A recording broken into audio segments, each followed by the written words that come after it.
What's up, Applied English? This is your favorite English teacher, Mr. Hantak here, with actually a couple of different grammar instruction videos today. As I practiced our verb tense video, I found that it was going a little bit long, so I'll split this one into two sections here. So verbs are something that we've covered before.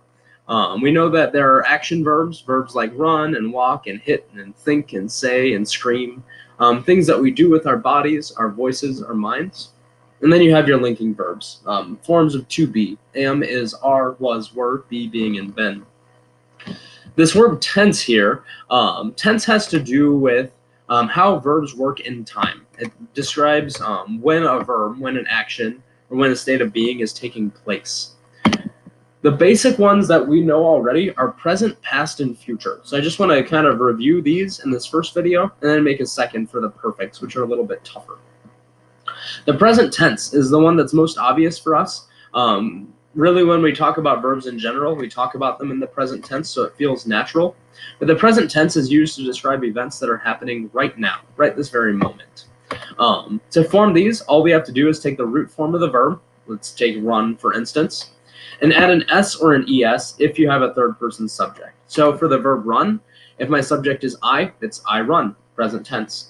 If it's he or she or Miranda or Carlos, whatever the name might be, notice that it's Carlos runs, she runs, he runs, Miranda runs.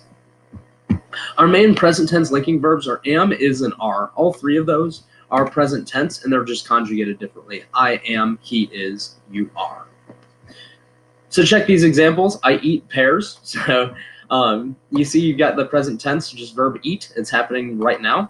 But she eats pizza rolls. Again, notice that S ending that's added for third person singular. And then you have your linking verbs as well. Mikey is a ninja, so they are in trouble. We'll talk more about subject-verb agreement in a couple of videos here. But notice how is and are different from one another, but they're both present tense. The past tense, or simple past as we call it, is used to describe events that have already happened. And this is just a matter of memorization to know which verb is which right here. Some past tense verbs are formed by adding ed to the root form of the verb. The verb to walk, for instance, becomes walked. I walk to the store, that's present. He walked to the store, that's past tense. Maybe it happened yesterday. Others are formed by changing vowels within the verb. So these are called irregular verbs. But let's say our verb is to write. Write does not change into righted. It changes to wrote instead. I write letters every day. He wrote letters every day. So notice that irregular verbs are not going to take that ed ending. Our main past tense linking verbs are going to be was and were as well.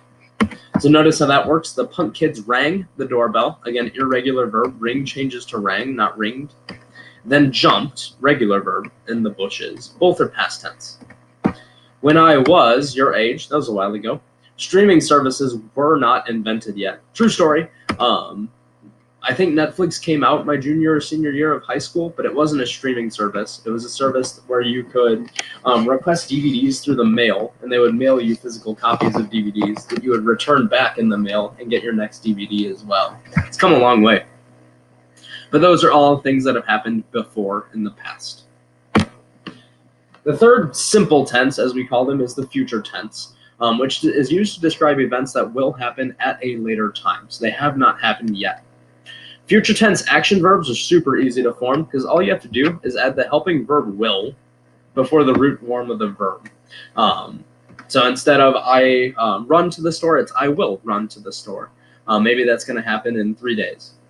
The main future tense linking verb is will be as well, and that's regardless of what your subject is. I will be, they will be, he, she, it will be, doesn't matter.